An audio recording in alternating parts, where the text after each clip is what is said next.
myself again. But it's the only way you're ever gonna learn. You look back and it's all in the past. I'm dwelling on the thoughts I cannot say to you. If I don't say the words, then maybe it's not true. And it feels alright when they come and say to you. Good evening from the Champions League. It is Steve Wraith at NUFC Matters, and it is the Fans Forum tonight on Monday night. And we've got a packed Fans Forum tonight with special welcome again to John Sinclair from John Sinclair TV. And to Baz, who was making his NUFC Matters debut. He's got a channel through Black and White Eyes. We'll give that a push at the end of the show as well, so you can go across and subscribe to the guys. But as always, big welcome to Darren, to Ian, to Barry, to Kevin, to Donald, to Alan as well. Vince is hovering in the green room, just trying to sort his internet out. There he is. And tonight we are going to review the season. We're going to have a look at the season that has been, and we are going to get the guys' answers on some questions which I sent to them. And George isn't on tonight because he's going to do his on Wednesday. It was pointless having him on two shows doing the same thing twice. We might have had different answers, different nights, but it was a bit pointless having him on. And he opted for Wednesday night, although he says he misses the lads on a Monday, and he passes on his best. So, first of all, let's look back at yesterday's game. My initial prediction, Darren, was a 1-1 draw. I changed it on the Amigos to a 2-1 win to Newcastle.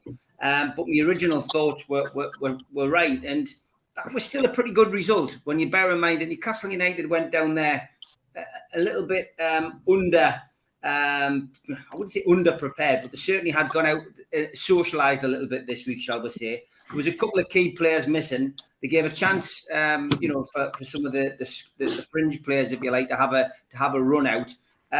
Yet they still managed to take a point away from a team that spent £650 million. Yeah, that was the same as you, Steve. I went for a 1-1 on the Super 6, and I've seen the team news, and I've changed it.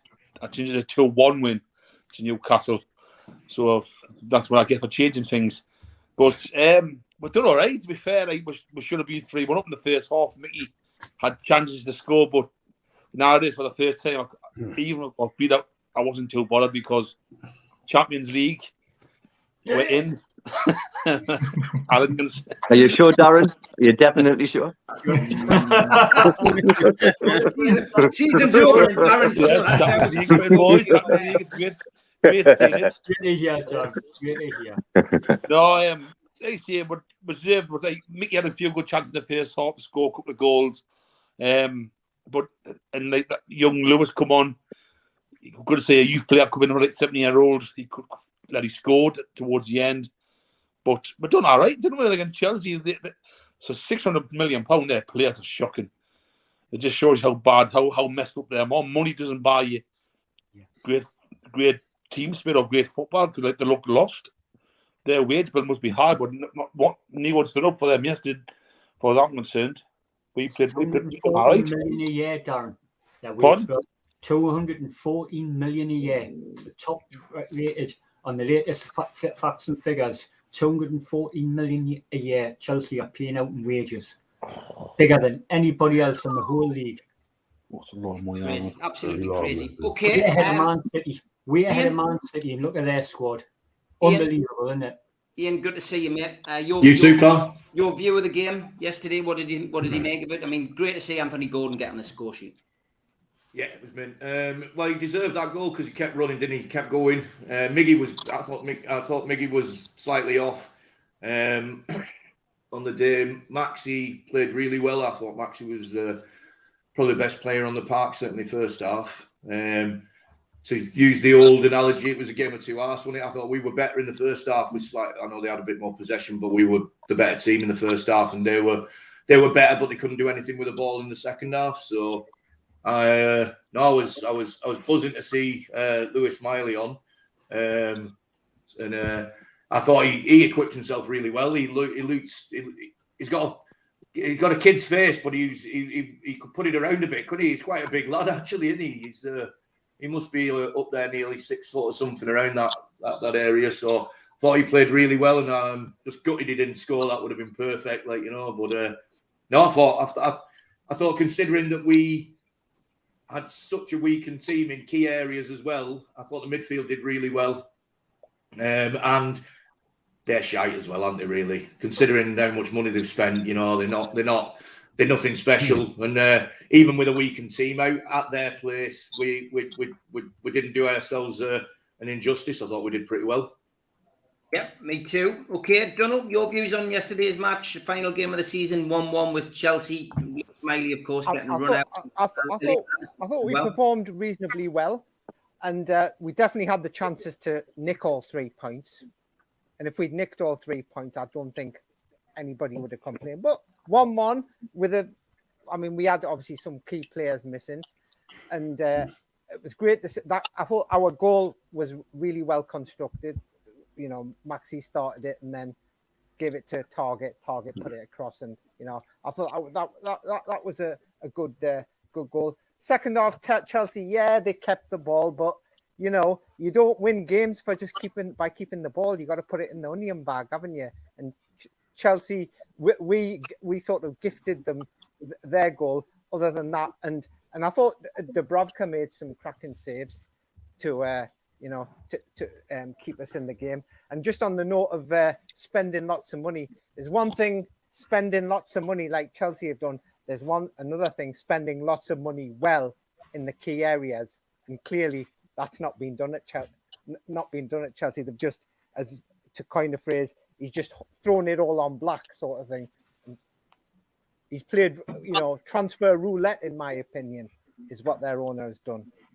No, you know my views. We're discussing this at the end of season 2 the other night, but I still believe that Abramovich is involved there somehow. I can't make an explanation as to why anybody would just spend so much money, you know, in such a haphazard fashion. But you know, I might be right, I might be wrong. It's allegedly. That's all I'm saying. How was the end of season doing Atlanta then, Kevin? It was relatively subdued, to be honest. I mean, I was comfortable. I mean, I thought we started the game well. Again, like the rest of the lads have said, we should have been 3 or 4 up by half time. A little bit unfortunate that we switched off for their goal. That was probably the disappointing thing, you know. It always seems to hit Trippier and go in at some point, you know, whatever. But no, I thought we controlled it. Yes, it's like a true end of season game. Really, at the end of the day, they really had nothing to play for. You know, I almost celebrated when they scored because they hardly ever score. So it was like it was one of them. You know? But no, you know, it was just nice to see play with a bit of freedom. You know, Lewis Miley getting on the park as the youngest ever Newcastle United player to play in the Premier League, which was fantastic to see. You know, one Geordie for one academy graduate for another academy graduate coming on, which is brilliant to see, which we've probably never ever seen before, really. Yeah, but it was just a nice day in the sun down in London, a nice little weekend away for everybody, and I thought the fans were fantastic. You know, backing them is always 3,000 down there, and you know, just again the freedom of what we play and how we played, and it was a constant throughout the game. I thought we were a constant threat. We just couldn't put the ball in the back of the net. If we did that early in the game with Miggy's chances and a couple others, they would have been out of sight, and it would have been even easier than what it probably was, to be perfectly honest. And you know, going to Chelsea, I think they've got a lot of they're in a major rebuild from what, you know, it's all pretty and nice and keeping the ball, but they got nobody to put the ball in the back of the net. So, but yeah, really happy, content, and I was hoping that Fulham might do a little one on Man United. I was getting a bit excited when they were 1-0 up, but you know, I'll still take 4th. I'll live with that. Yeah, when it comes down to Mitrovic taking a penalty, you kind of trust the guy these days. 4 I didn't know how it played out. So. Premier League record now. Unbelievable. Vince, we're going to start calling you the resident DJ now. You can ditch the Darth Vader mask. You're the Pete Tong of NUFC Matters after your performance the other night, although Julie's husband was trying to take over, wasn't she, a little bit of, with your musical choices? But I've got to be honest, I did quite like his trance selection that he was putting out. But good to see you, Vince. What did you make of the Chelsea match? Yeah, it was an interesting DJing night, but we'll leave that side of it. But yeah, no, it was good. Lexi's done really well. I thought like when nobody's mentioned yet, Dubravka had a great game. He made some good saves, and he was good with his feet, because we were playing it quite close at the back and all that, and he moved it down quite well as well. So he did all right as well, But yeah, it was great to see Anderson. I thought played well. Gordon, I liked Gordon's interview at the end of the game as well. And he was very truthful about how he came. He hadn't realised everyone was a bit ahead of him. Like they're all athletes and all that, and he has to get to that level. And it was good to hear, to see that that's what he's going to do in the summer. He's going to concentrate on that, and wants to get like better. And like he's obviously going in with the under 21s and that, so that's great to hear as well. Yeah, it was really good.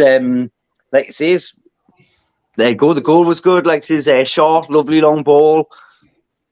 St. Maximum taking it down, leaning off to Anderson, and lovely ball and going bang. Yeah, it was simple. Like it says, Miggy, like says, yeah, could have had a hat-trick yesterday. Like says, yeah, but yeah, it just happens and that. But like says, yeah, Chelsea, just that's what they are. They're a team of individuals. They're not a team. Like says, the pass around. Like says, that's what they are. They're not really like playing for each other, battling. You can see the individual runs, stuff like that, but they didn't read each other. Like says, it's going to take something to fix that team. Like says, Potter's got a big job, and like says, they're going to have to sell a few players first before they even get to that stage. So yeah, like it's going to be a bit of hard work for them. But no, it's great. Like says, was hoping, like says, was paying more attention to see what Everton were doing. There was at one point they were down, but they got out of it. But and then like says the ridiculous celebrations at the end of the pitch again, like says, fools. That's why things like that. I don't believe they should be in the Premier League. That's terrible. I mean, but like. I'm sure there's going to be an inquiry into this whole, points deduction that they may or may not get. There's going to be certainly a lot of people unhappy if they do get a points deduction and it turns out that it happens next season. And there's no, you're going to be scratching your head at that. And I'm sure that Leicester will feel aggrieved. Or Leeds will feel aggrieved that they may well have stayed in the Premier League had that happened. But we will wait and see. Baz, good to see you, mate. Good to meet you again the other night. Your views on the match at the weekend, mate. I'm still hanging from the other night as well. 2-day hangovers, unfortunately. Not used to them anymore. I'm glad I won the mini golf though. Well done on that. Yeah, I was pretty drunk. But yeah, the match, I mean, everyone's really said everything I was going to say, to be honest with you. Dubravka was brilliant in goal, being recalled for the first time in God knows how long. I thought the only shining star for Chelsea was Sterling. I thought he played it all right, considering I think he's a pile of poo, to be completely honest with you. We switched off for their goal where Sterling was involved on the right-hand side, didn't really pick him up from the free kick, which was pretty poor from us.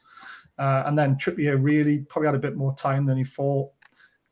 Bounced up, hit him in the arm, didn't it, and go in. It was like, probably would have given away a penalty, look, if it hadn't have gone in. The goal was brilliant. ASM was fantastic. It was nice to see him sort of back to his best. It brings on another question later on. Do we keep him or do we sell him? Anderson with a great ball. Great finish from Gordon.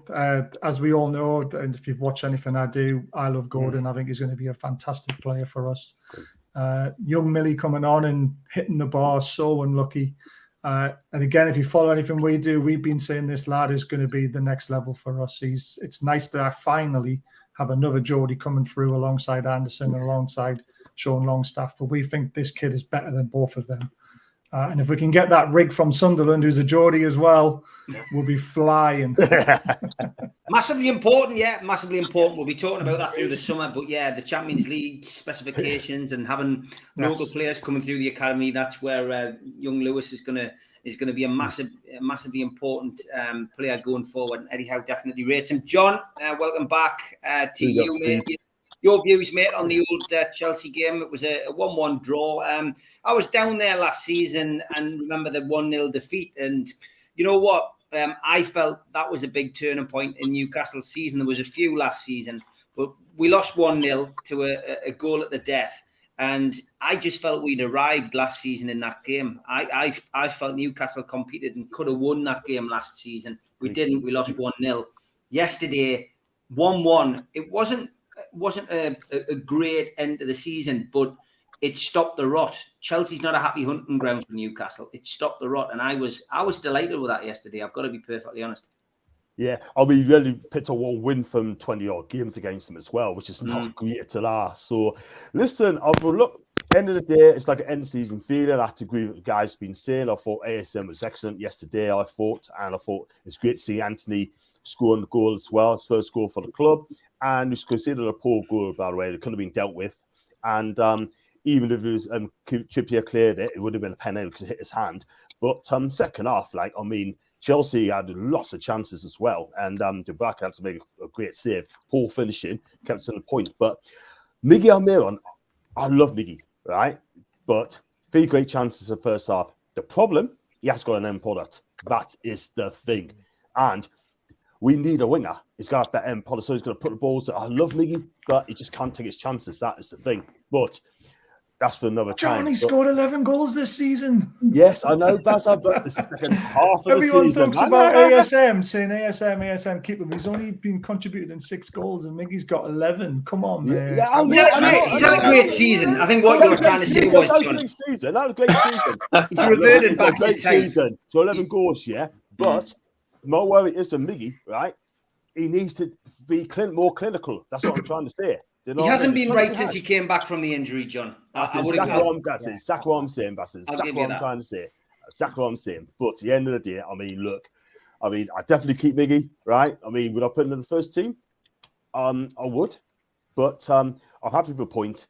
But the one bright spot as well, Lewis Manley came on the pitch, 17-year-old. He's just going to get better and better and better. Yeah, I mean, we can't go harder, the lad. But give him time, let him go, let him develop, and he's going to be a fantastic player for us. I've got every faith. And big up to Eddie Howe, by the way. Give him that chance. Yeah. Okay, Alan, good to see you, pal. Your views on yesterday's game, mate? Well, I hold my hands up, lads. I only saw the highlights of the game simply because I was more interested in seeing Everton go down. So I was more interested in their game than I was. But the highlights I saw, people have got to remember the last 10 games we've played Chelsea, we've been beaten down there. So our record has been absolutely dire down there. So to get a point and then seeing Man United win 2-1, it calmed me fears a lot of ways. I have to agree with John, though, with Miggy missing chance after chance. If a 35 million bid came in tomorrow, I'd sell him tomorrow. No sentimentality off me. He scored 11 goals, but he's been at the club for, 4 or 5 years? It's been his best year, but we'll never get a better price for him if we sold him in the summer.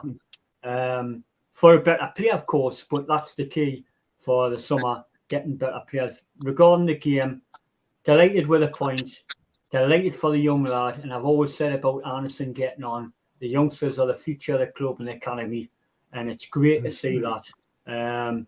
So I let Barry get on, but it's been a great season and fantastic. We got a point yesterday. Cheers. Okay, cheers, mate. And what about you, Barry? Yeah, exactly what the lads have said. Good game, cracking first half. We went for it. We had decent chances. I thought Dubravka again had a cracking game. For me, if they can convince him that he is going to get games next season in the Cup potentially, and maybe some of the European games we place Pope, I would keep him because I think having the two of them together, I think we've got no worries at all goalkeepers wise. Anderson, I thought, had a good game. I thought he played cracking. Isaac, first half, really good. Second half, he pretty much disappeared, which I was surprised at because he's looked really good all the way through for the game so far. I think the thing with Chelsea, I think they've got the players. I'd be concerned next season with Pochettino in there because I think he will turn them around. I just don't think Lampard could manage his way out of the paper bag. And it's just, he doesn't look as though he has a clue what he's doing. He's like backwards and forwards at the touchline. And it's just like, it's as though he knows the club inside out, but doesn't seem to have any idea of where to play the players. I thought the young kid at fullback was absolutely tremendous. Mine is Hall. He's one player from them looked absolutely amazing. I thought he's going to be a future star. But yeah, good game. It shows the level that we're at, that we go down there and pretty much run them around for the first half. Second half, they started to play a bit, which they were going to at home. It just took them a while to get going. But yeah, over. Can't believe the season's finished, guys. Steve, you sent out such a hard one mind asking these questions. Well, I did. Well, let's get on to them. Let's get on. I mean, the club must have known that I was sending these questions out because one of them was goal of the season. And the club kindly put all 68 goals in a little compilation video for you on their official YouTube, which lasts 39 minutes. So it gives you an option. So you didn't have to go back through your whole games and fast forward through them. So Darren, we're going to start with goal of the season, mate. What was your goal of the season for Newcastle United? Mickey Almiron against Fulham, and Bruno chipped it over and we won 4-1, I believe. Mm-hmm. And it was like the goal I seen James Pauper, which is it was like similar about he got goal a month, I believe that month, didn't he? So I would say Mickey for me. Like I thought it was a great goal against Fulham. Okay. Ian, what about you, mate? Stole me thunder there, Daz. I was going to say that, but yeah, I had a feeling someone would do that to us. So yeah, I would have said that's probably my goal of the season. But the Jacob Murphy goal, which was the obviously the Isak assist, was my second choice just for his footwork on the to get into the position. That was my two. Yeah. That was my top two. Yeah, they were the top two goals for me as well. So yeah. Okay, what about you, Donald? Right. Well, I've gone for the it's the Spurs 6-1 demolition. I've gone for the Joe Linton goal. The pass from Shaw from the right hand side. I thought it was it was tick football perfection almost. The pass, the first touch and then to slot it past Maurice. I thought that was really stood out for me, and it's like a proper team goal. There was build-up play, and then there was a great pass, and in 3 moves, a goal in 3 moves. I thought that was my pick of the season, and then followed the by fact that Big Joe didn't fall over his own feet. Yeah, exactly. But any lesser player would have probably froze. How dare you skip Joe in? None of that. How dare you? Brazilian international now. Brazilian international now. I went for the Joe Linton goal for me. Okay. All right. What about you, Kevin? You were nodding away when Darren was talking. Have you picked the same Almiron goal? Well, I've wrote them all down near enough. I've got a full library of all 68 goals. I don't care how they go, as long as they score. All of them are great goals for me. No, but for me, just out of sheer audacity, is the Alexander Isak at Forest. When he's literally contorted his body and he said he's bottom of his ship volley in off the post, and it's just come out of nowhere. But really, on another technical level, I'm going to go that Isak against Brentford, when Wilson set him on the edge and he's just put it in top corner. I mean, there's that many. I mean, we could talk all day about different ways we've scored. And again, I mean, you could look at Maxi at Wolves. In fact, the first goal of the season, Fabian Shaw from 25 yards.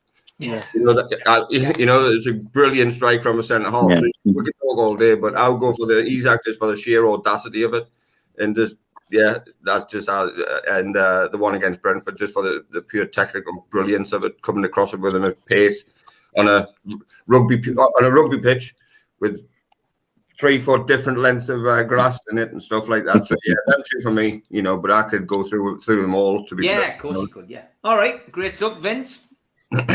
I liked for me when we beat Chelsea 1-0 at home, like this Willock's goal, all the way from target winning the header, Joe Linton, the flick onto Miggy, the playing from Miggy, and then just Willock coming in and absolutely smashing it was absolutely brilliant. Brilliant play, team play, and all that. And the second one I liked was the 6-1 where Wilson at the edge box played it in, and he just didn't even look up and just bent it in straight in the top corner. Absolutely beautiful finish. But yeah, like I said, I was watching them all over and over, and you could just pick them all day. Even a couple of own goals were good. Like I said, but no, it's class. Like there's so many to pick from, and it's great. So yeah, it's for me. Okay, Baz? Oh, I left this one blank because it was a really, really hard one, because I like a goal where there's a through ball. So you've got Willicks at Southampton when Tripp played him through. You've got Shaw against West Ham when he played Joe Linton through. You've got Shaw against Spurs when he played him through. But I think, going off what everyone said, and no one's mentioned it yet, probably the greatest assist I've ever seen at St James's Park was Willicks to Isak and the 6-1 win against Spurs. That outside of the foot was just unbelievable. Magic. Beardsley would have been proud of that. Yep. Forgot about that one. Man, that was just unbelievable. Yeah. Okay, great stuff. John? I could go for 2. I could really go for 2. I mean, Only 2? Yeah, this is going to be a surprise to you guys. Miggy, right? And yes, I can also Miggy against Fulham, but the one I got to go for, and I haven't mentioned this yet, talk about technique, right? And it's so hard to pull off ASM against Wolves. Yeah, that technique was unbelievable. On the run, man, on the run. And whoosh, straight in the back of the net, man. But that goal, I tell you what, do that 10 more times, it goes over the bar. Let's be real. Yeah. Yeah, great goal. Right. It was. I mean, I think that's the frustrating thing with ASM. He doesn't do that enough. If he did that every other week, I think fans would be unified and wanting them to stay. But yeah, that's a great goal, John. Great goal, Alan. Beautiful. You're going to come up with a swerve ball, I'm sure. Yeah. Well, I'm going to go with the two teams I hate the most. Miggy's against Everton when he killed it with a short arms pickford to him when we won 1-0. And Miggy's against Aston Villa. The fourth one was absolutely class, and I loved it when we beat them 4-0. So them two. So regarding the rest of the goals the lads have mentioned, I could have picked any one of them as well. Yeah, just been an absolutely fantastic season. Miggy could have a goal of the season competition on his own. I was waiting for you to come up with a penalty or something, Alan. That's what I have to be good. It's like the best penalty I've seen this season. Well, now you come to mention it. Barry? It's not fair because being last, Kevin pinched I'll let you go first on the next one. My first choice was Isaac away to Forest, where he clips it with the outside. You just So my second choice again, Isaac, the lob against West Ham with his hands on his hips when Fabianski's literally standing next to him watching the ball go in the back of the net. I just watched it so many times, and each time I'm sitting going. So I would go for that, Steve. I'll go for that one. Yeah. Okay, Barry, you can go first on save of the season. Nick Pope, he's had an absolute blinder this season, you know, and playing with dislocated fingers for 3 or 4 games this season. He's, I guess the only negative would have to be the Liverpool game where he came, you know, thundering out of his box. He'd done it earlier on and got away with it. The second time he did it, ultimately cost him his place in the Carabao Cup final. But yeah, you know, it's sometimes difficult to pick saves, but you know, it's just as important sometimes as a goal. So have you got one as the one that stands out? Well, like the goals, if you go on the various channels, there's a recording of all his saves or all the Newcastle keeper saves, and I watched them religiously thinking, right, which one? And there's a one, I think it's away against Brighton, where the shot comes in, it's a crowded box. He sort of catches it like that, pushes it away. The Brighton striker's coming at him, who bounces onto his thigh, goes up in the air, and Pope comes out and pushes it over the guy's head. He actually has the speed and positioning to get at it twice. And I just sat and watched that, and I thought, yeah, that for me. He's sort of aware of everything he's going on around him. It's not really a one touch save, but like I say, to get it twice within those few seconds, I thought that was superb. Right. Okay. What about you, Alan? Have you got a save that Nick Pope made that stands out? 2. 1 against Crystal Palace. 5 minutes to go, nils each, game going nowhere. In Crystal Palace, the lad had a shot. It was just instinctive. It was an unbelievable save. It made we save a point. Them are the sort of saves that give you points. In Leicester, just gone. Leicester, the game before to him in the last couple of minutes, you know. But definitely the Crystal Palace one sticks in my mind the most because I just remember it and thinking, God, we could have lost that game after dominating most of the game. And that was the one where he went full length. And it was about 10 yards. The player was about 10 yards away from him, blasted the ball, and he's full length save. And what a save it was. Them are the ones that stick in my mind. And the Leicester one that got went to the Champions League, doing nothing for 90 minutes and then having the absolutely concentration to be on the ball when it needed. But them 2 games for me stick in my mind. Okay, John. Your save of the season from Nick Pope. Often it's many of them, but the save for me, I'm going to be honest with you, it's that save which got us to the Champions League against Leicester.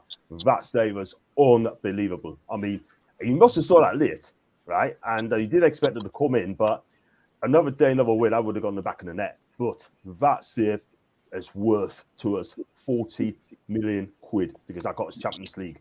And that was a cracking save. But he's made other saves as well in different games. But that was the game. That was the one which is important. All right, Baz. Yeah, the Palace one for me, because it was hit so well, and for him to dive and get his hand to it and push it over the bar how he did, I still don't know how he saved it. I mean, everyone on the ground thought that was in. I thought it was absolutely superb. The Leicester one was good, but it was nowhere near as good as the Palace one. Okay, Vince. For me, like just again, the Chelsea home game, there was a clock came in and it was going in the back corner and he dove nearly the size of the lad and just tipped it round the corner. It was wonderful saving again. That gave over all 3 points there, class. And he's penalty save against Leeds, absolutely brilliant. Like says we could have we're 3-0 doing and the game's been, but nah, just stepped up and just brilliant. All right, Kevin. I'm going to go for the Leicester one just for the significance of it and the magnitude of the save in the moment of the season. Players have moments, and that was his moment. Yes, he's done it all year. I agree with the Palace one, absolutely. And there's others where he's just, like Vincent just said, he's a big lad. He's a good, very, very good goalkeeper. But just for the significance and what it meant at that moment in time for our season to get us where we had to be, I'll still put that. Yes, there's probably others which are better, but for the significance of the save, I'm going to go with that one.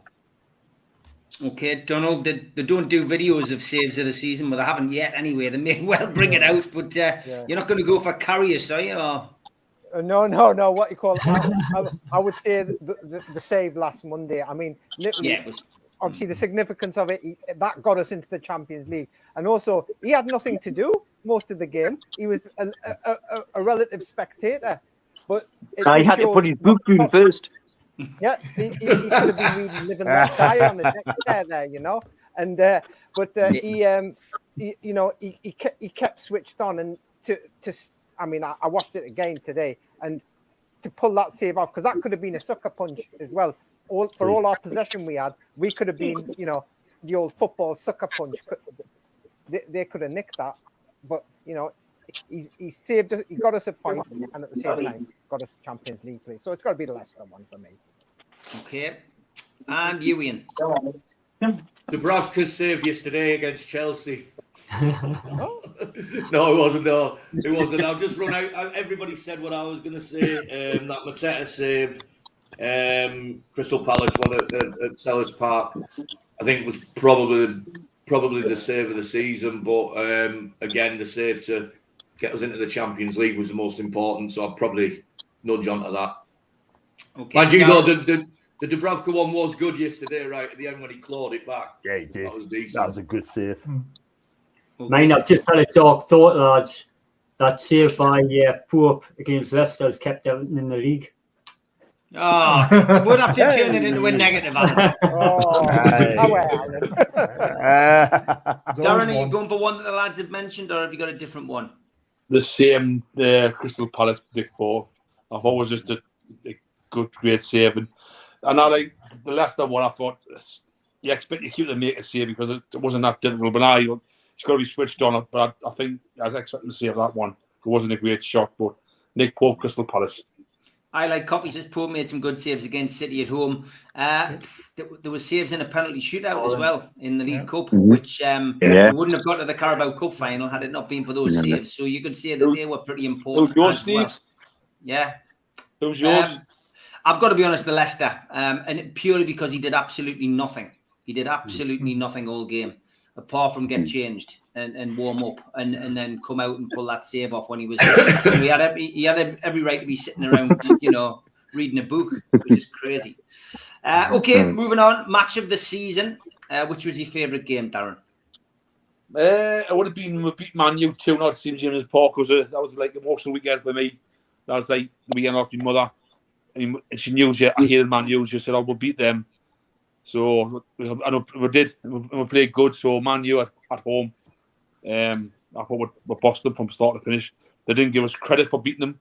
They played bad, but they didn't give us credit for beating them, which was very annoying. Okay, Ian, we're getting fashion advice now. Where did you get your T-shirt? Somebody, Mark Byers was asking. What's it called? Oh, God. You've just stumped us there. IKEA. What's he called? Yeah, IKEA. Yeah, spelled it wrong. Was it the back page? Yeah, the back page. Sorry. Right, okay. Back page, Mark. You can get them on. I'm sure you bought stuff up there before, but yeah, the back page. I've got hundreds of back page T-shirts. St Andrew Street in Newcastle or the Metro Centre in Gateshead. Yeah, go on then. What's your match of the season, mate? Game of the season, match of the season was the same. Man U was, for me, our best performance, in my opinion, of the season. But I think my game of the season was was the most enjoyable game, and the one where I realised we were going to do well this season was the 3-3 with City. When I watched that, although we didn't win in the end, I thought that was the point right at the start of the season where I thought, fuck, we're going to do something here this season. I thought I was predicting sort of 7th, I think, at the start of the season, and then I thought we could do a bit better, So, but yeah, Man United was the best performance, I think. Right, okay, Donald. The 3-3 versus Man City, because going into that game, I think like a lot of us were thinking on edge, but how we performed, we made the rest. We made the rest of the Premier League take notice that we're not just here to make up the numbers, we're here to compete. And we played a full strength Man City team as well. It wasn't a weakened team or anything, And also the other thing about that game, it was the first time Pep Guardiola waxed lyrical about us, gave us respect. When some crazy ass journalist asked him, that was it last half hour must have been awful, and he gave him a very sort of what you talking about, stupid arse look. Newcastle really competed against us, and and we gained respect from that game, and we gained a lot of kudos as well. So it's got to be 3 that game for me. All right, Kevin. Agreed. Man City is a yardstick to where we were all the time. But for me, the Man United changed the whole complexion of our season when we beat them 2-0 at home. To literally push for that top 4, I think that validated a lot of questions what we had about ourselves as a team. But ultimately, Tottenham, the 6-1 at home, that's just complete domination against another Premier League football team, which I've never, ever seen in my entire life. So there's 3, but they're all combined into one of our season in 3 separate instances: early part, middle part, and then the back end of it. So it just all come together as them 3, yeah. So, and I enjoyed them all, to be honest, because the Man City one was just wonderful football to watch, from both teams. It's just a proper game of football. Okay, Vince. Yeah, like the lad said, it's the 3-3. For me, it has to be because it is like they've all already said. If you want to see how well you're doing, you see how you play against Man City, and and that's what we did. We came out we came out no fear, absolutely whatever, and just absolutely went at them and stormed them, and it was brilliant. It was brilliant. It was a fantastic game, but it was like it built hope in the fans to say, right, look at this, look at what we're doing against a team like this. It just built your confidence and everything like that. I know Alan probably complained about it, but but yeah, it was really good. Yeah, like they said, the Man U game, the Tottenham, it's all the same. Yeah, like Kev said, and all that. It's just they're all components to see what this team is and where it's come from and just where it's going. Yeah. Baz. If we hadn't blown a 2-goal lead, I probably would have said Man City, but no. Man United for me at home. The 2-0 win, getting revenge. And I met Adam Pearson outside the ground before the game. I said, look, I was here when we beat them 5-0. We are going to dick these today. We're going to get them. And after the first 5-10 minutes, after what Ten Hag said about us, time wasting, and we were just at them. That scoreline should have been 6-7-0 that day. And how we only kept it down to 2, I do not know. It was just a fabulous game to be at. And the atmosphere was electric. Okay, John? Oh, there could be very similar 8 games I could pick. I'll get it down to 2 if I can. The game against Man City was fantastic. I mean, that tells us everything we need to know about our team. Going to have a fantastic season. I thought, what a game. Great advertisement for the Premier League. 3-1 up, right? Normally that would have won the game. Not against Man City. but we just couldn't shut it down, just couldn't close the game out. But we have come a long way, right? Even Pep praised us in that game, right? And it had everything. ASM, wonderful game, but that tells me you're going to have a fantastic time. The one against Tottenham was significant for me. They're one of the big six, and we had to win that game, and we did. 5 goals in 21 minutes tells me everything that you know, that this team's going to be special under Eddie Howe. And you know what? Absolutely brilliant. What a day. For me, it'd be those two. Performance-wise, against City and performance against Spurs, best game against Man City. All right, Alan? Mine is, funny enough, lads, a little bit left field. It's the Spurs away. Spurs away for me made us realise that we've got a chance to be higher. I'd always said we'd be 7th, and that was optimistic at the start of the season, lads. I thought we'd finish 7th, now thinking I'm praying for that.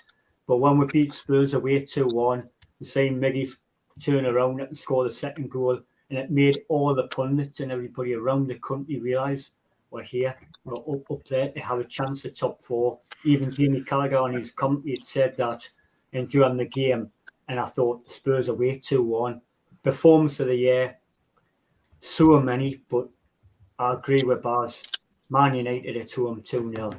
If it had been 7 or 8-0, it wouldn't have been. That's the most complete performance I've seen we play against Man United ever in my life. Where we're even better than the 5-0 under Keegan. That we really should have won more by more. But them 2 games. Yep, I would agree. My dad said, I mean, he's gone to St James's since '62, and he said it's the most comprehensive game he's ever seen, the Man United game. Barry? I'm torn between them. I'm going to stick with my first choice. It would be the Spurs game, the Spurs home game. That is certainly the first half is the sort of game you dream about. I mean, your same age as me, Steve. So I remember when we destroyed Man City at home 5-0 in the 80s, when Keegan, Beardsley and Waddle just basically ran amok. And it was like watching that all over again. It doesn't happen very often. The 5-0 against Man U at home is the other one of the 3 that I would put together as just matches you dream about. I wish we'd gone on to humiliate them second half and getting into double figures, but you can't have everything. So I would go for the 6-1 against Spurs. Okay, that rounds that section off. A couple more to get through. Have you got a young player of the season and a player of the season? We'll go with them together. So mine would be, young-wise, would have to be Elliot Anderson. I think he deserves more games than he's getting. I think he's shown when he does get on the pitch, he just fits like Miley did. He didn't look out of place. I think for next season, hopefully he'll push on and he'll turn into an absolute star. Player of the season is the guy who we cannot afford to miss. For me, I know there's quite a few up there, but it would have to be Bruno. I know he's been injured for a lot of games, but Christ, the guy looks as though he's playing with like one leg half the time, and he still looks class. He's still way ahead of everybody else. So God bless him, get him fit during the close season, because we're going to need him next season in Europe. So Bruno would be player of the season. All right, Alan? I agree with Barry with the young player of the season, Elliot Anderson. I think he's got so much to offer, and he hasn't been given much time. For my player of the season, I go with his compatriot instead of Bruno, who I love to bits. Bruno, I think, is Joe Linton. For me, Joe Linton is absolutely a monster. Absolute monster in midfield, and such a player that's improved so much. I've never known a player change, and somebody change his brain or what, but just absolutely unbelievable. Joe Linton for me, lads. All right, John? Oh, young one's going Elliot for me. I think he's going to get better and better and better. And his young lad's just going to do bits. And player of the year, for me, I'm going to have to say this. It's a hard between Bruno, Joe Linton. But for me, I'm going to have to say Bruno, because he makes a big difference in the team. Make things happen. There's passing ability and midfield general ability as well. But saying that, he's going to get better and better and better. And we cannot afford to lose him at any price at all. He's got to be at Newcastle for many years to come. Yeah, I agree, John. I agree. Okay, Baz? I've got 2 different ones at last. No. So, young player of the year, Isak. 10 goals, 1 assist. Yeah. Really should be 2 assists because that one at Everton was definitely his. 17 starts, 22 appearances. Had he not been injured, I reckon he would have been in 20, 25 goal a season. We've got a very special player on our hands for next season. Keep him fit, and him and Wilson are going to do some serious damage. Player of the season, I can't see past Trippier, to be honest with you. He's played every game, 7 assists. He's got 1 goal, and obviously it was a key goal against Man City. And he's just been an absolute pro on the pitch. You know, everyone looks up to him. He's the captain, and his stats are just phenomenal. So they're my 2. Okay. Good Vince? shouts, Boy. Good shouts. All right, like my young player of the year is Sven Botman. Yeah, he's been quality as well. Good shout. He's Good been shout. absolutely outstanding. The lad, he has, like him, what he's doing it like that level he is, and he's only going to get a lot better. Like the young lad, he's calm, patient, ball play. He's just fantastic, absolutely fantastic. How we got this lad above everyone else. Outstanding, absolutely outstanding. The lad he's been absolutely brilliant. Yep. And you know what it is as well? He defends properly as well. Exactly. Absolutely. Yeah. Like the tackles, his strength is just massive player power. I was just hoping that he'd get his goal. He'd break his duck and get a goal. So I was going all the way, just wanted him to do it, but but no, for me it's Sven Botman, definitely, yeah. All right, Kevin. John, player of the season. Oh yeah, go on, mate. Sorry. Go on. How dare you, Steve? Well, answer the question, Vince. It's Tyndall. No, I'm kidding. He is a player, isn't he? No, tell you, man. I thought it was going to be The moves on that sideline, man, are fantastic. I thought it was going to be themselves. I'm getting booked twice for an opinion. No, it's for me it's Joe Linton. It's the lad he's not just improved. I mean, to the level he is at now, it's unbelievable. Like, see, we miss him as well. The way he drives the team on, he's getting goals, he's getting assists. He can play on the left, he plays back, wherever you want to play, he'll play. And he's just been absolutely a monster. He's an absolute beast. Just the lad, now he's been picked for the Brazil squad, which should have happened all along. It's absolutely fantastic for the lad. Goes to show you where he has come from. Like, it's just unmeasurable. It is like we're seeing players like Miggy, like they've improved, but his level that he is playing at now is unbelievable. Yeah, so it's Joe Linton for me. Okay, Kev. Oh, my turn now. Sorry. I agree. It's split between Isak and Sven Botman. Because I think Sven Botman's a Rolls Royce at the back, and I think Isak's a Rolls Royce at the top end. So we've got nice 2 engines up at either end of the business end of the pitch. But for me, I think it would be coming into the Premier League as a young centre half. I think in dealing with the big lad, the centre forwards that he comes up against week in, week out, I think Sven Botman's just nudges it. I appreciate the stats with 11 goals and the assists and whatever, which is second to none. But I just think he's been a class above everybody else within the squad at that time for me. And player of the season, I'm going to go with Big Joe. I'm going to go with Joe Linton because I think the strides that he's made, and like Vince just said, he stole my thunder a little bit where he's come from a little bit, and he's had to literally graft that hard to improve himself. And I agree with Kieran Trippier in a long way. Longstaff was in the mix. There's Joe Willock even. Would agree. There's arguments for everybody, but again, Joe Linton just pips it for me. Okay, Donald. Yeah, young player. I'm going to go with our very own Swede, Alexander Isak. He is great to watch. He is proper box office. I mean, for a big fella, what great control he has. He's almost Ibrahimovic like with his control of the ball. And it's a shame he got injured, but if he'd stayed fit, who knows how many more he could have scored. And as far as player of the season, it was a toss up between the two Joes. So I'm going to actually change tactic. Joe Linton has been immense. You know, he's been a utility player. Left of a front three in middle of the park. You know, Eddie's turned him into a utility player with effect. But I'm going to go with Willock. Obviously, there's the world-class assist against Tottenham, which, you know, if somebody like, I don't know, a continental player had done that, the pundits would Kevin go, De Bruyne. "Ooh, oh, but De Bruyne. yeah, if De Bruyne had done that, yeah, but, you know, and also the thing about Joe Willock, when he's been coming off the pitch, you can tell the lad is absolutely, you know, out of steam. You can tell he's given everything in that black and white shirt when he's come off the pitch. So those are my two. Empties the tank, as Eddie Howe likes to say in his press conferences. Okay, the T-shirt to give away, I think, for your young player.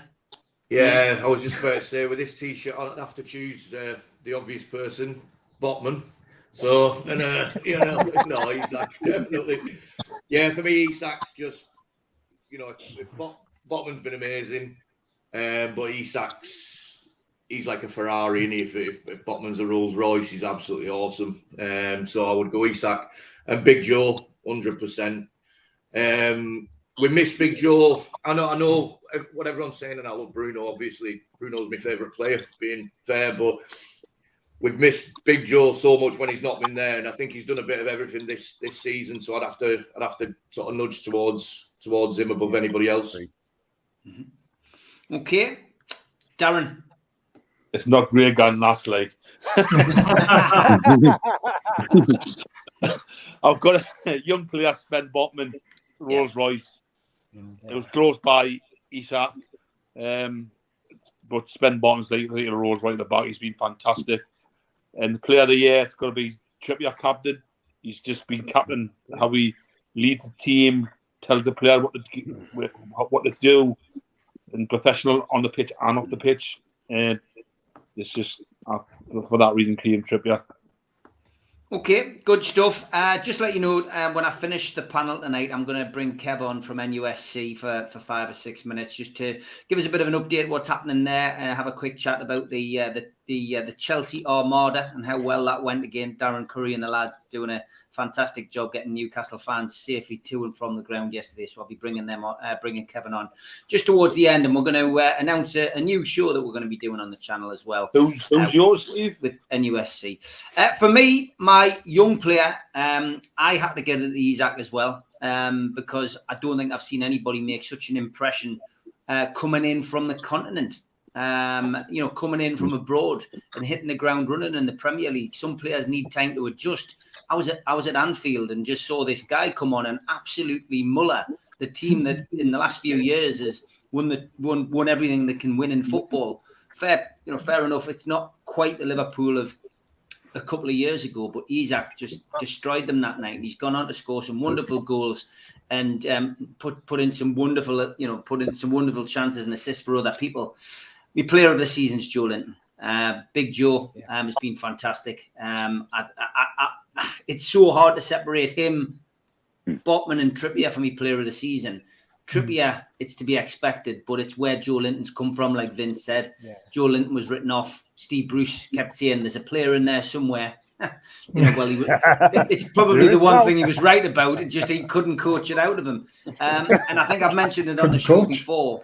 I actually sent an email to Steve Nixon at the back end of last season and apologised to him for criticising Joe Linton. I said, what do I know about football? You clearly saw something in him when you scouted him. Well done. Because Steve Nixon and the scouting team got a hell of a lot of criticism, from us included. And well done, Eddie Howe, for helping the player improve. Because at the end of the day, it's got to come from the player within. The game of the season, incidentally, which I didn't mention, was West Ham away, 5-1. 62,000 screaming Cockneys watching Newcastle completely destroy a team which had just qualified for Europe the previous season, has now got to a European Cup final, teaching them a lesson. Played football the Newcastle Eddie Howe way, at West Ham. Not many teams destroy West Ham 5-1. There was only 5,000 at the end of the game, though, Steve, as well. Oh, yes, exactly. All right, then.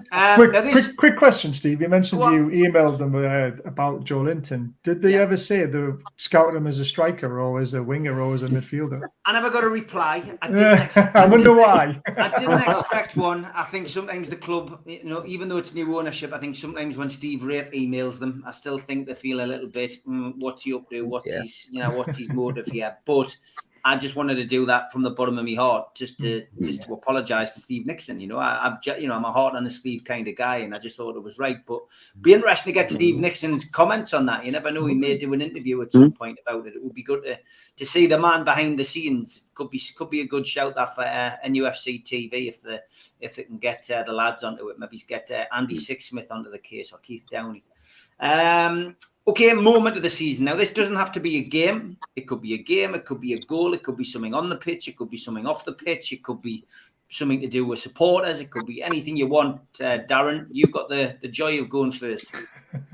My moment, it's got to be we're beating Tottenham 5-0 in 21 minutes because I was supposed to April Fool's Day or something like because we were like, what's going on?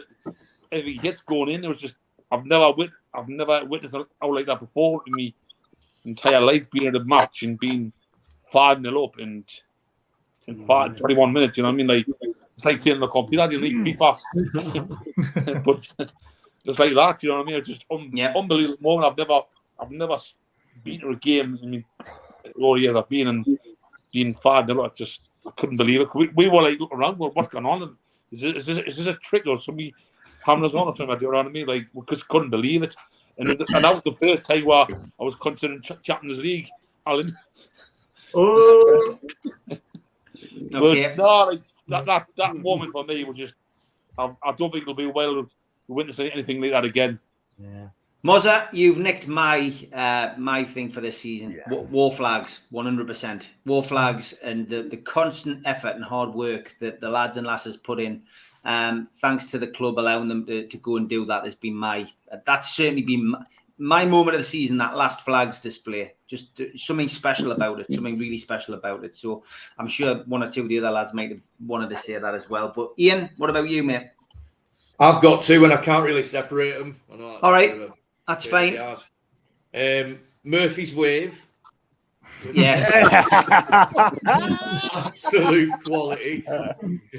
Was that honestly, I don't think I stopped laughing for about 20 minutes after that. It's just unbelievably funny.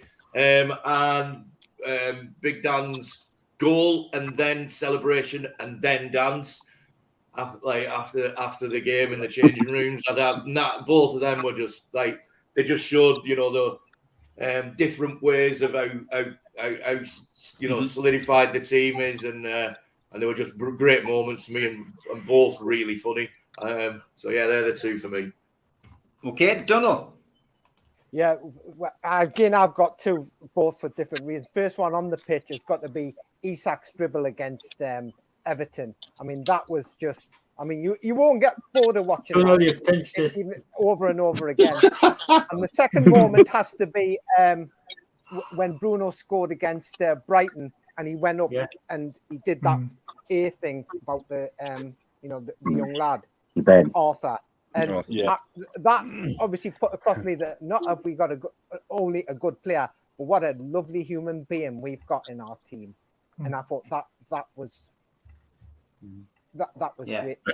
Great to see that. Okay, good stuff, Kev. Emotional level Champions League qualification.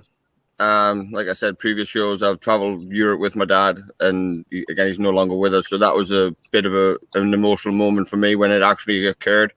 And just I wanted to hear Darren tonight and say, actually, we've got it. So, but it was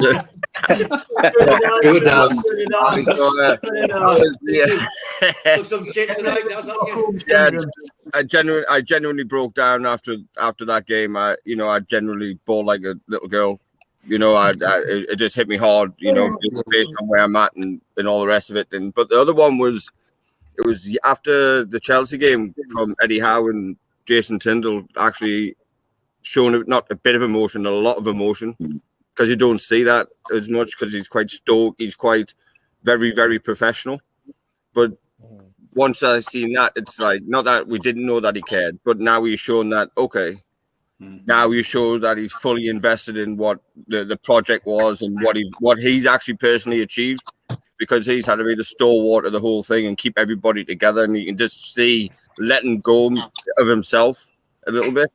And it was just nice to see, even on the lap of honor or whatever you want to call it. And then yesterday to actually let go and be normal and be a fan and be a human being. I thought that was fantastic to see. I thought it was a very awesome moment yesterday to see him, in front of them fans, just give it the big one and F you to everybody. Good stuff. Vince? Mine was actually, it was after like the qualified for the Champions League, and we're going around doing the interviews. And when they interviewed Murphy, what you forget is he's a fan. He's just like all of us, and he was just speechless. He just is. He was just saying, "I can't believe it. I can't believe it." And that really, really got it. That really just summed it up, and it was exactly how all of us felt. Because that lad is living the dream. Like he's like says he's a fan. He loves it, and he's playing. And just like to me, he just showed the emotion that all of us were feeling. And it was just like that. Really got to us. That it was just amazing. It was just really, really hit us. It was, it was great. Love it. Okay, Baz. I've got two now because Darren stole mine. First 21 minutes against Spurs. It was like being back in the Keegan era, watching that first 21 minutes when it was when we were 5-0 up. It was absolutely amazing. But I'm going to also go with the photographs after every win. We absolutely own Twitter and every single Premier League team who don't like it. We love it. It shows that they're with the fans. They want to share the moment. It was meant to be a private thing, but it obviously got leaked out. And after that, they're just looking for all the stupid things in the photograph and all the naughty things as well. It's just hilarious. And I just love it how we own Twitter with it now. It's great. Brilliant. Good one. Yeah. It's amazing to hear all the different, the variety in these. John, have you got something different? Or just, one of the thoughts of is the war flags. So I've got 2 war flags. It's one of them for the, like you said, Steve, the work, the effort they have done, right? You make it such an atmosphere at that stadium. Yeah. It's so electric. Yeah.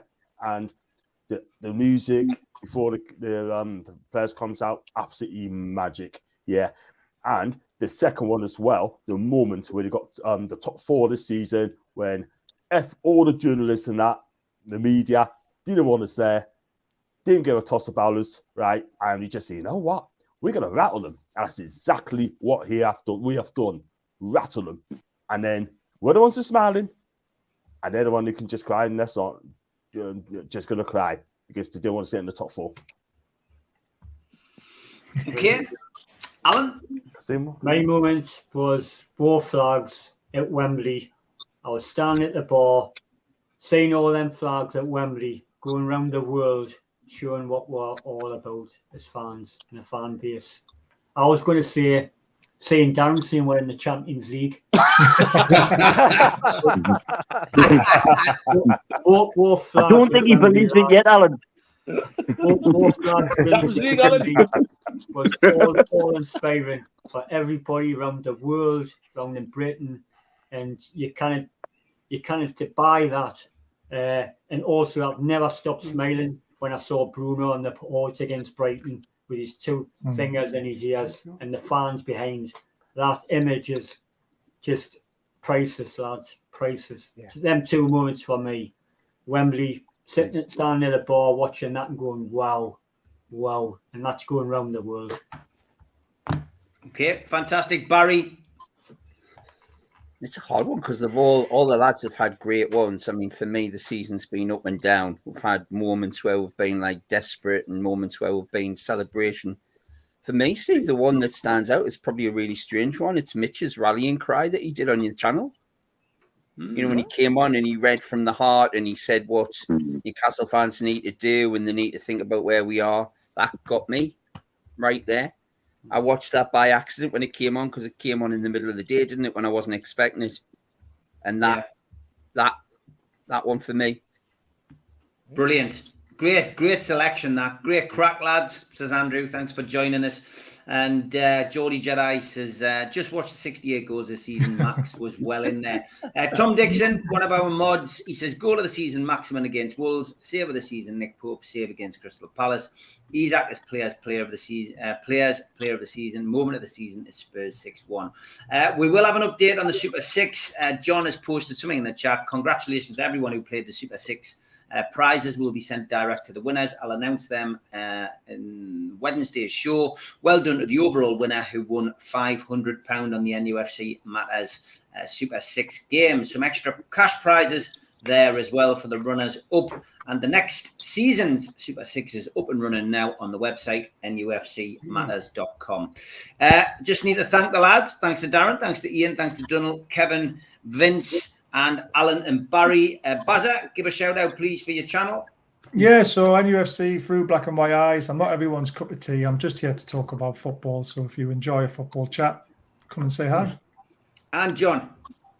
Thanks for having us on, Steve. You can find us on TikTok. You can find us on Facebook, YouTube, and also on Insta. It's John Sinclair TV. And Insta is John Sinclair 50, by the way. So find us on that and John_NUFC 42. And we talk about football and Newcastle content, and also data Newcastle fans. Any fans can come in any time. Okay, great stuff.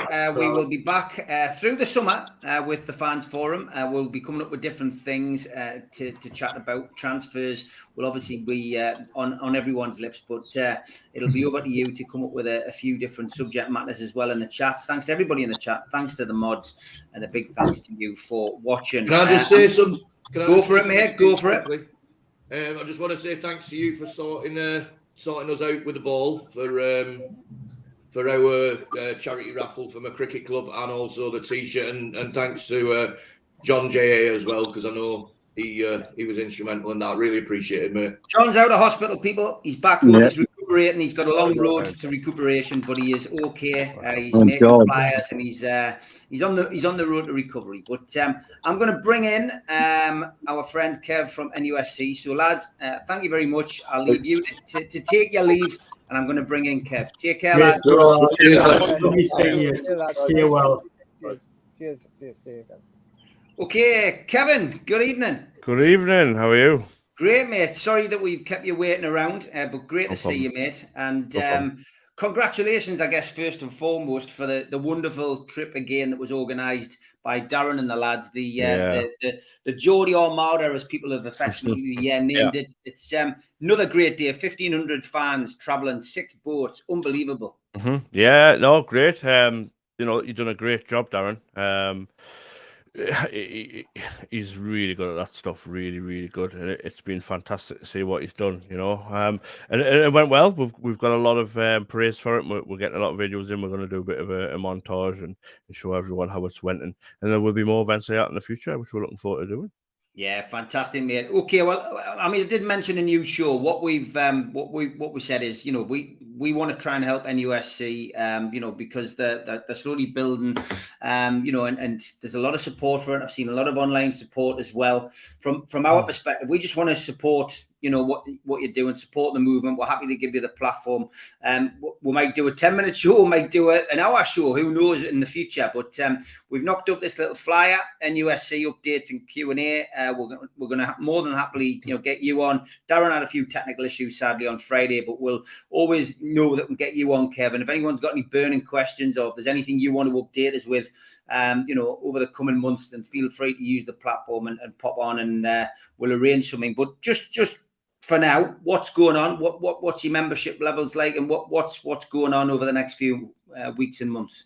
Yeah, so I mean, we're doing well. We're up to roughly 3,000 now, which is fantastic, and we're still pushing on. Over the next few months, we've got Rangers away. We're going to be at the Shed in Glasgow, and we're also putting on buses for that. So, we've got 3 buses coming up on fully booked, and we're looking to put more on. The Champions League travel, we are looking at that. We're in talks with companies regarding Champions League. We're looking for businesses to link up with. With a membership card, you'll be able to get some sort of discount from businesses. So if any businesses want to get in touch, it's NUFC.uk. Yeah, and then supporters clubs, you know, we're looking to get linked up with more supporters clubs as well. So it's all going really well, you know, it's been fantastic. It's all been quick. But everyone's, myself, Joe, Darren and Ange, you know, we're loving it. We love what's happening. And, you know, long may it continue. I think that since the last time we saw you, you've been up as well, like me, Keith Patterson and Steve Hasty did a couple of months ago. Been up to see the club, have a chat with Sarah Metcalf and the supporter services team. Beneficial, that meeting, did you feel? Yeah, of course. I mean, any meeting with the club's beneficial. You know, it's good to build relationships with the club and have a strong, positive relationship going forward.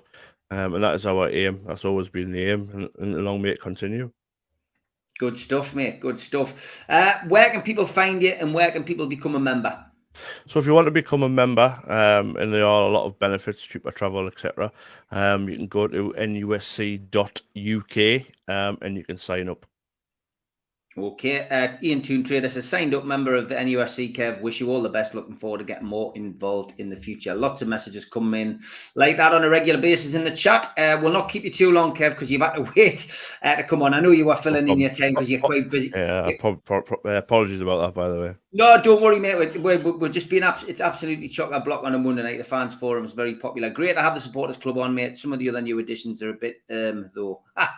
P. Davison. We've got to be fair to everybody. We like to get everybody on and involved in the fans forum. If they jump on, they jump on. It is good to have these people involved. But listen, Kev, thanks very much for your time.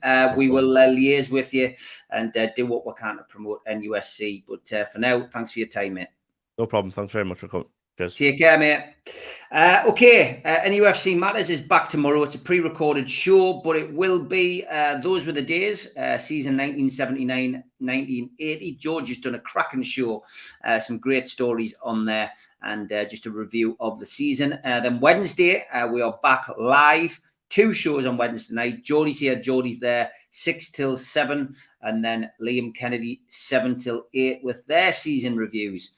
Thursday, see Supermax show with Gibbo at the earlier time of 3 o'clock in the afternoon. And the Amigos, the 3 Amigos on Friday will be at the slightly earlier time of 4:45, and that'll be a 90-minute show. So that's your week panned out. Look forward to seeing you live again on Wednesday. But don't forget, hit the likes on the way out. Thanks very much for joining us. I'll play out with the ads. A big thanks to all our sponsors, Skips and Bins, telephone 0800 25 45 25 3, email inquiries at skipsandbins.com, website skipsandbins.com, easy contract free and pay-as-you-go waste collection. A big thanks to Mr. Vicky's sauces, which are handmade in Cumbria. You can find them at their website, mrvickys.co.uk. If you want to place an order, call 01768 210 102 or email info@mrvickys.co.uk.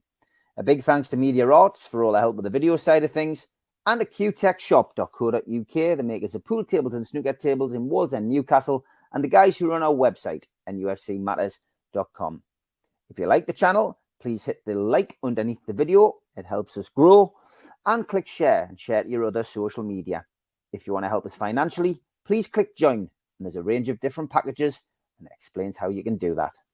If you want to become a cult member and receive these goodies, a scarf, a pen, and a cup, and a membership card, and entry into the monthly draw, for a one-off fee of £25, simply go to nufcmatters.com and find cult membership. If you've got a smartphone, put it over this QR code now. It'll take you straight there. We're also available as a podcast on iTunes, Spotify, and other podcast providers.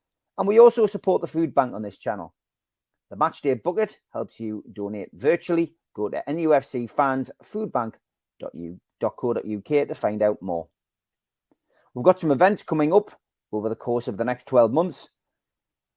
An evening with John Anderson takes place at the Tynemouth Surf Cafe. Only limited tickets available. 13th of June. Go to their website to buy tickets. Bend it like Bobby.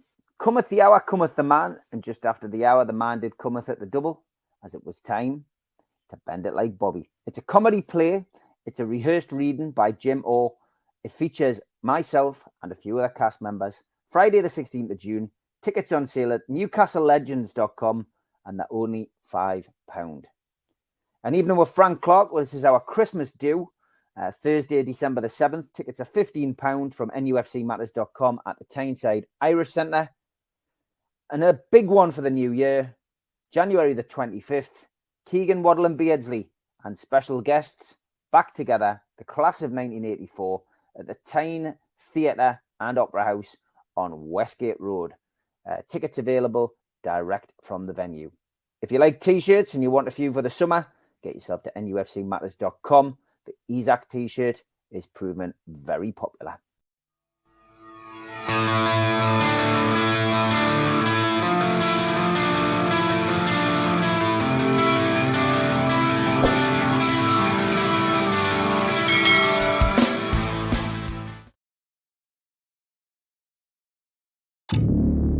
Mr. Stevens Sayers, I'm arresting you on suspicion of armed robbery. You do not have to say anything. But anything you do say